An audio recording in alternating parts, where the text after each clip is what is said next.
வணக்கம். புத்தக சிறகுகள் புத்தக கடையிலிருந்து நான் தயாஜி மீண்டும் உங்களை சந்திக்க வந்ததில் மகிழ்ச்சி. வழக்கம் போலவே ஒரு புத்தகத்தை குறித்து தான் உங்ககிட்ட நான் பேச வந்திருக்கேன். அதற்கு முன்பாக அன்பேற்றுதல், அதை பத்தி நீங்க என்ன நினைக்கிறீங்க? இந்த வார்த்தையே உங்களுக்கு புதுசா இருக்கா? ஒருவர் மீது அல்லது ஒருத்தர் மீது அன்பை ஏற்ற முடியுமா?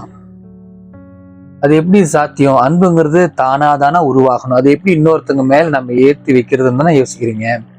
இப்போ அடுத்த பக்கத்துக்கு போகலாம். அது என்ன பக்கம்னா, சம்பந்தமே இல்லாத ஒருவர், யாரோ ஒருவர் உங்களை கடுப்பேத்துவார் தானே. யோசிச்சு பாருங்க. ஏதோ ஒரு முக்கியமான இடத்துக்கு போறீங்க, அங்க ஏதோ ஒரு சம்பவம் நடக்குது, அது உங்களை கடுப்பாக்குது, உங்களை உளைச்சலுக்கு ஆளாக்குது. அதே மாதிரி யாரோ ஒருவருடைய ஒரு செயல், யாரோ ஒருவருடைய முகம் உங்களை கடுப்பேத்துது. அது நீங்களே நிறைய பேர்கிட்ட சொல்லியிருக்கீங்க. ஏன் உங்ககிட்டயே நீங்க சொல்லியிருக்கீங்க, நம்ம கிட்டே நம்ம சொல்லியிருப்போம். ரொம்பதான் ஏன் கடுப்பேத்துறா, கடுப்பாக்காத, கடுப்பேத்தாத.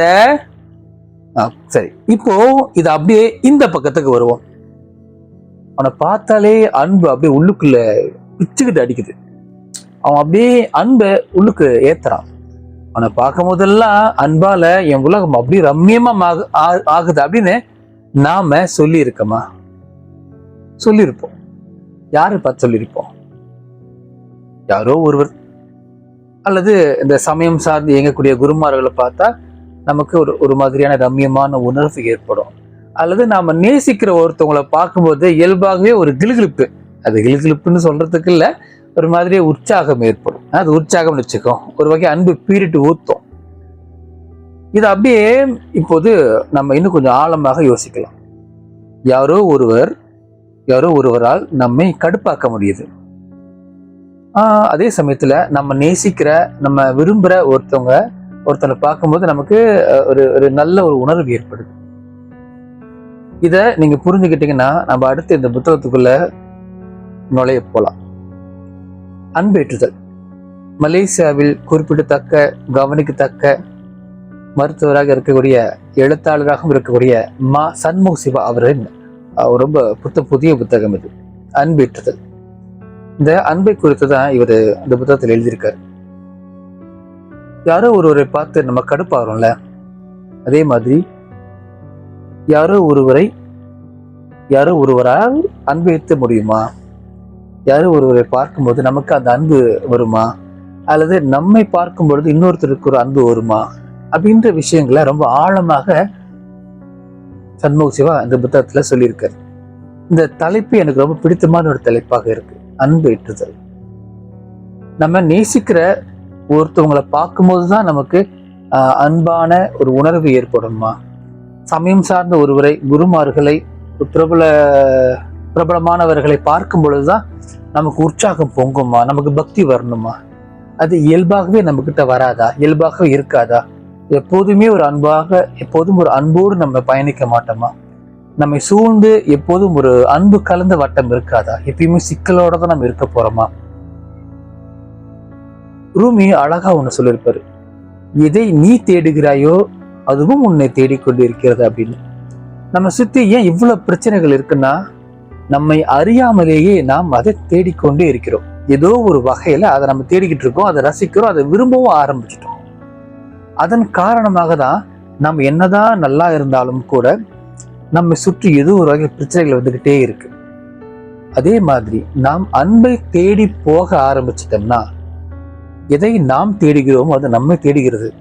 அப்படி சொல்றதுக்கு ஏற்பட்டவாறு நாம அன்பை தேட ஆரம்பிக்கிற அந்த தருணத்துல அந்த அன்பின் பெரு மழை, அந்த உணர்வு, அந்த அற்புதமான உணர்வு நம்மை சூழ்ந்து நிற்க ஆரம்பித்துவிடும். நம்ம அப்படியே ஒரு பனி போத்துவது போல அழகாக போத்துவிடும். அதை இன்னும் ஆழமாக, இன்னும் விலாவரியாக, ஒரு பாடத்திட்டம் மாதிரி மெல்ல மெல்ல அந்த அன்பை நோக்கி நாம் செல்வதற்கான ஒரு பயணத்தை தான் இந்த அன்பேற்றுதல் புத்தகத்துல எழுதியிருக்காங்க. நமது புத்தக சிறகுகள் புத்தக கடையில இந்த புத்தகம் விற்பனையில இருக்கு. நீங்க தாராளமாக நம்மை தொடர்பு கொண்டு இந்த புத்தகத்தை வாங்கி வாசித்து இது குறித்து நீங்கள் பேசலாம். அன்புங்கிறது என்னவாக இருக்கு? இந்த நேரத்துல இன்னொன்னு நம்ம சொல்லிக்கணும். நாம யாரை வெறுப்போம் தெரியுமா? யார் முகத்துல முழிக்கவே கூடாதுன்னு சொல்லுவோம் தெரியுமா? யார் முகத்தை பார்க்கும் போதெல்லாம் நம்ம காதல் வயப்பட்டோமோ, யாரை பார்க்கும் போதெல்லாம் நம்ம உற்சாகம் அடைந்தோமோ, யாரை பார்க்காம நம்மளால இருக்கவே முடியாதுன்னு சொல்றோமோ, அந்த நபரை ஒரு கட்டத்துல பார்க்கும்போது நம்ம வெறுப்பு அடைவோம். அவங்க முகத்தையே நம்ம பார்க்க கூடாதுன்னு சொல்லுவோம். உங்களுக்கு இந்த அனுபவம் இருக்கா? பல ஆண்டுகளாக காதலித்து திருமணம் முடித்து மகிழ்ச்சியாக வாழ்ந்து கொண்டிருந்த ஒருத்தவங்க, ஒரு தம்பதிகள் வச்சுக்கும், திடீர்னு ஒரு நாள் இவங்களும் அவருக்கு பிடிக்கல, அவர் இவங்களுக்கு பிடிக்கல. இவ்வளவு நாளா ஏறக்குறைய ஒரு 10 வருஷத்துக்கு மேலாக காதலித்து அன்பில் லயித்து இருந்தவங்களுக்கு அந்த ஒரு நாள் போதுமான நாளாக இருக்கு. ஒருத்தர் வெறுக்கிறதுக்கு, தன் வாழ்நாள் முழுக்க, ஏன் நான் செத்தா கூட நீ சாவுக்கு வராதுன்னு சொல்லி பிரிகிற அளவுக்கு இருக்கு. இதுக்கு என்ன காரணம்? இந்த 10 ஆண்டுகளாக இருந்த அன்பு எங்க போச்சு?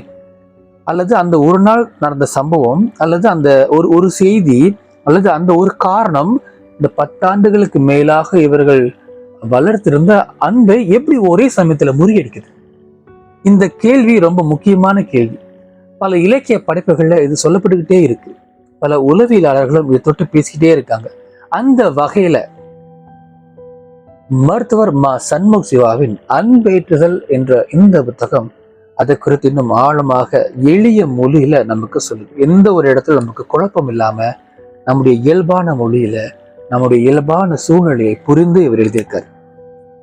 இந்த புத்தகத்தை குறித்து இன்னும் அதிகமாக உங்கள்கிட்ட நான் பேச விரும்புகிறேன்.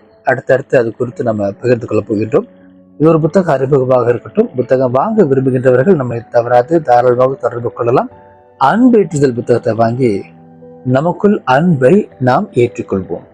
மீண்டும் அடுத்த காணொளியில் உங்களை சந்திக்கும் வரை விடைபெறுகின்றேன். புத்தக சிறகுகள் புத்தக கடையிலிருந்து நான் தயாஜி. நன்றி, வணக்கம்.